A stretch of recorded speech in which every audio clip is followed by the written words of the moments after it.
झांसी की बुंदेलखंड यूनिवर्सिटी का कैंपस सियासी जंग का अखाड़ा बन गया। समर्थ पोर्टल की गड़बड़ियों को लेकर अखिल भारतीय विद्यार्थी परिषद के कार्यकर्ता शांतिपूर्वक धरना दे रहे थे, लेकिन दोपहर होते होते छात्र राजनीति की आग भड़क उठी। बताया जा रहा है कि करीब 200 की संख्या में समाजवादी पार्टी छात्र सभा, कांग्रेस, एनएसयूआई और पीडी के छात्र नेता कैंपस में दाखिल हुए और देखते ही देखते नारेबाजी के बीच दोनों पक्षों में झड़प हो गई। गाली गलौज, हाथापाई, मारपीट के साथ गला दबाने और जान से मारने की धमकी तक देने के आरोप लगे हैं। घटना इतनी अचानक हुई कि सुरक्षाकर्मी भी हैरान रह गए।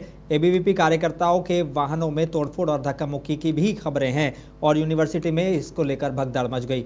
एबीवीपी के कार्यकर्ता शिवम भास्कर ने नवाबाद में लिखित तहरीर देकर सख्त कार्रवाई की मांग की है। अब झांसी की छात्र राजनीति में भूचाल आ गया है और एक और एबीवीपी हमले की जांच और गिरफ्तारी की मांग कर रही है। वहीं विपक्षी छात्र संगठनों ने पलटवार करते हुए एबीवीपी पर माहौल बिगाड़ने का आरोप लगाया है।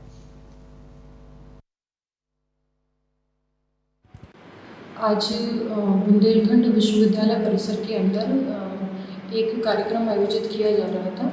उस कार्यक्रम को राजनीतिक बताते हुए एक दूसरे पक्ष द्वारा उस कार्यक्रम का विरोध किया गया। इसी बात को लेकर दोनों पक्ष एक दूसरे के आमने सामने आ गए तथा वाद विवाद की स्थिति उत्पन्न हो गई, जिसमें एक पक्ष द्वारा विश्वविद्यालय के मुख्य द्वार पर ताला डालते हुए वहां पर धरना प्रदर्शन किया गया तथा संपूर्ण कार्यक्रम को राजनीतिक बताते हुए कार्यक्रम का विरोध किया गया। वहीं पूर्व विधायक दीप नारायण सिंह यादव ने विपक्षी छात्र संगठनों पर पलटवार करते हुए एबीवीपी पर ही माहौल बिगाड़ने का आरोप लगाया। जुड़े रहे, हम लोग बढ़िया मीटिंग हो गई जिसमें छात्र सभा के राष्ट्रीय अध्यक्ष डॉक्टर इमरान जी आए हुए थे, प्रदीप जैन जी भी आमंत्रित थे, हम लोग भी आमंत्रित थे। छात्र नेता के नाते पुराने हम लोग छात्र राजनीति जुड़े रहे, हम लोग बढ़िया मीटिंग हो गई। आधा एक घंटे में पूरा प्रोग्राम समाप्त हो गया। जब लौट के हम लोग आ रहे थे तो कुछ लोग आके धरने पर बैठ गए यहाँ पर गेट के पास और सिक्योरिटी को हटाकर एक कपड़ा बांधकर वो लोग जबरदस्ती नारेबाजी करने लगे। पहले प्रदीप जैन जी से उलझते रहे, हम लोग भी बात समझाते रहे, बेटा देखो ऐसा है, मोदी जी तारीफ कर रहे हैं नेताजी की, आप एक ऐसे महापुरुष के जो उस पर पुण्यतिथि पर कौन सी राजनीति कर रहे हो, क्या कर रहे हो। तो कुछ समझदार थे, कुछ मानने लगे, कुछ लोग नहीं निकलने देंगे। तो वही बात आपस में भैंसाबाजी कुछ देर चलती रही, लेकिन फिर कुछ लोग गार्ड आर्ड वगैरह आ गए, सभा का गेट खुल गया और हम लोग निकल गए। उसके बाद प्रदीप जैन जी को फिर रोक लिया, वो दोबारा से फिर काफी देर हंगामा काटे हैं। तो इतना जबरदस्त जिस तरह का खबर अयोध्या से है। फैजाबाद सांसद अवधेश प्रसाद का आरोप लगाया है कि लगातार हो रहे धमाके के पीछे पुलिस की लापरवाही है। उन्होंने कहा कि 9 तारीख को हुए पूरा कलंदर थाने इलाके में पगला भारी में हुए विस्फोट में 6 लोगों की मौत की खबर आई है, जिस पर आज फैजाबाद सपा सांसद अवधेश प्रसाद ने प्रेस कॉन्फ्रेंस कर पुलिस पर लापरवाही का आरोप लगाया। इसका उत्तर आप पर मैं डाल रहा हूँ, क्या सोचूं? जी थाने के 3 आपने कहा तो देना पुलिस की लापरवाही है। पुलिस को निगरानी रखनी चाहिए थी। जब 1 साल पहले उसी व्यक्ति, आज तो वो दुनिया में नहीं है, वो तो इस ब्लास्ट में मर गया, लेकिन उसी के घर में उसी के द्वारा ये 3 मौतें हुई थी और तो पुलिस को निगरानी रखना चाहिए। प्रधानमंत्री कृषि धन धान्य योजना का हमीरपुर में शुभारंभ हुआ है। वीडियो कॉन्फ्रेंसिंग के जरिए किसानों को योजनाओं की जानकारी दी गई है। पूर्व की 36 योजनाओं को एकीकृत कर नई योजना की शुरुआत की गई है। दलहन उत्पादन में आत्मनिर्भरता के लिए चुने गए 100 जिलों में हमीरपुर भी शामिल है। कृषि विभाग ने किसानों को निःशुल्क उन्नतिशील बीज वितरित किए हैं। कार्यक्रम कलेक्ट्रेट स्थित अब्दुल कलाम सभागार में आयोजित हुआ है।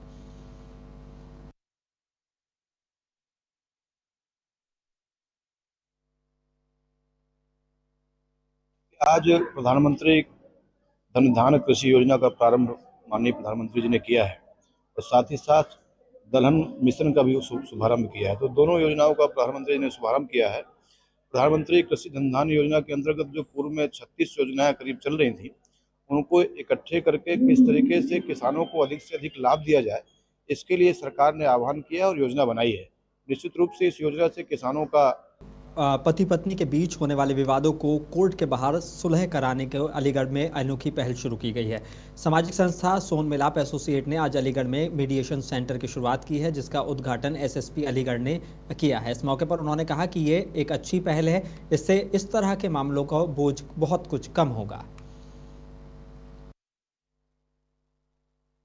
बेसिकली जो छोटे मोटे इश्यूज आते हैं और इनफैक्ट सीरियस इश्यूज भी आते हैं कभी कभी मैट्रिमोनियल डिस्प्यूट्स को लेकर, तो उनको सुलझाने के लिए एक शुरुआत की गई। तो मेरी शुभकामनाएं हैं जिससे बहुत ज़्यादा लोड बढ़ जाता है कभी कभी, और बहुत ज़्यादा सीरियस अपराध भी कभी कभी हो जाते हैं जो घरेलू विवाद से संबंधित, तो उनको सुलझाने के लिए मिशन शक्ति फेज 5 के तहत बिजनौर जिले के शेरकोट में पुलिस ने त्वरित कार्रवाई करते हुए शराब पीकर पत्नी से मारपीट करने वाले पति को थाने बुलाया। मिशन शक्ति केंद्र में महिला आरक्षियों ने दोनों की काउंसलिंग की। पति ने भविष्य में पत्नी को और बच्चों को नहीं सताने का वादा किया और फूल देकर पत्नी को मनाया।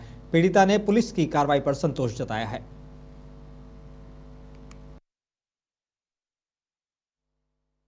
पति का नाम? नीरज।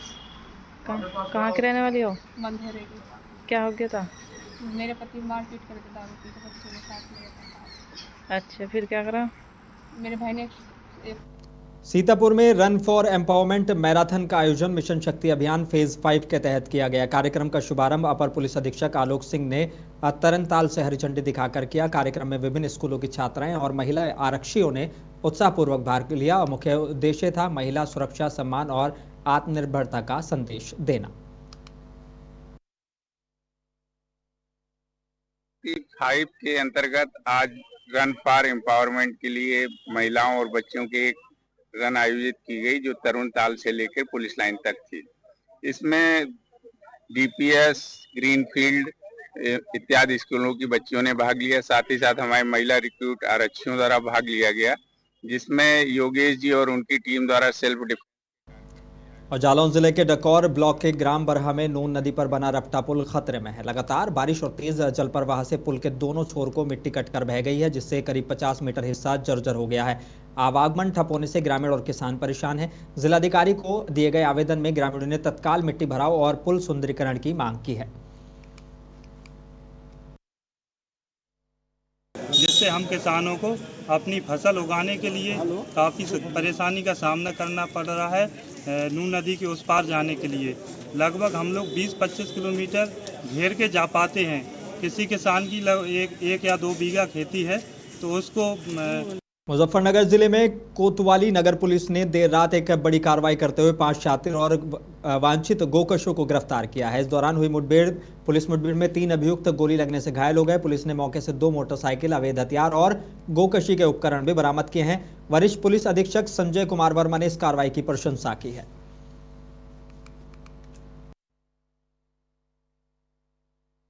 कि बान नगर अंडरपास के नीचे कुछ लोग गौकशी की तैयारी कर रहे हैं। ये सुनने के बाद पुलिस अपनी टीम के साथ यहाँ आई और इन्होंने यहाँ पे कुछ लोग को देखा जो लोग गौकशी की तैयारी कर रहे थे। उनसे पुलिस ने पूछताछ की कोशिश करी तो वो भाग गए। उन्होंने पुलिस पे फायर किया, पुलिस ने जवाब में फायर किया। मुठभेड़ के दौरान 3 लोग घायल हुए और उन लोग को अस्पताल ले जाया गया है। अमरोहा में संत समाज और सनातन धर्म प्रेमियों ने धर्म स्वतंत्र विधेयक कानून को पूरे भारत में लागू करने की मांग की है। इसको लेकर अमरोहा कलेक्ट्रेट पर राष्ट्रपति को संबोधित ज्ञापन डिप्टी कलेक्टर को सौंपा गया। संत समाज ने कहा कि कुछ विदेशी ताकतें लालच और प्रलोभन देकर धर्मांतरण करा रही हैं। आघात कर रहे हैं कुछ विदेशी मशीनरियां, जैसे कि जगह जगह ईसाई मशीनरों ने अपना धर्म परिवर्तन चला रखा है।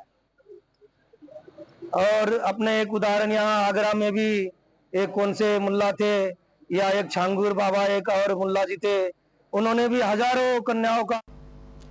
धर्मांतरण विरोधी कानून पर सुप्रीम कोर्ट में सुनवाई के बाद मुरादाबाद में हिंदू संगठनों में रोष देखा गया। सरकारों से जवाब मांगने पर हिंदू समाज के लोग सड़कों पर उतर आए और जिलाधिकारी कार्यालय पर सामूहिक हनुमान चालीसा का पाठ किया। प्रदर्शनकारियों ने धर्म परिवर्तन कराने वालों के खिलाफ कड़ी कार्रवाई की मांग की है और धर्म नहीं बिकने देंगे, भारत को नहीं मिटने देंगे जैसे नारे लगाए।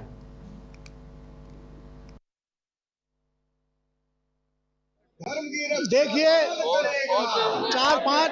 4-5 प्रांतों को नोटिस दिया है सुप्रीम कोर्ट ने कि इसकी दोबारा जांच करके और धर्म परिवर्तन का जो जिस धर्म में जाना चाहे उसको, लेकिन हम उसका विरोध करते हैं कि धर्म।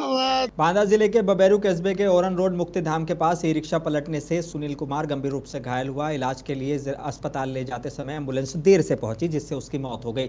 घटना से परिवार में कोहराम मचा है। पुलिस ने शव को कब्जे में लेकर पोस्टमार्टम के लिए भेज दिया है।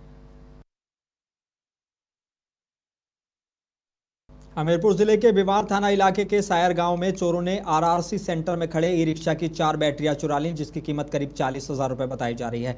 ग्राम प्रधान ने अज्ञात चोरों के खिलाफ थाने में शिकायत दर्ज कराई है। ग्रामीणों का आरोप है कि रात में पुलिस गश्त न होने से चोरी की घटनाएं बढ़ रही हैं। पुलिस मामले की जांच में जुटी है।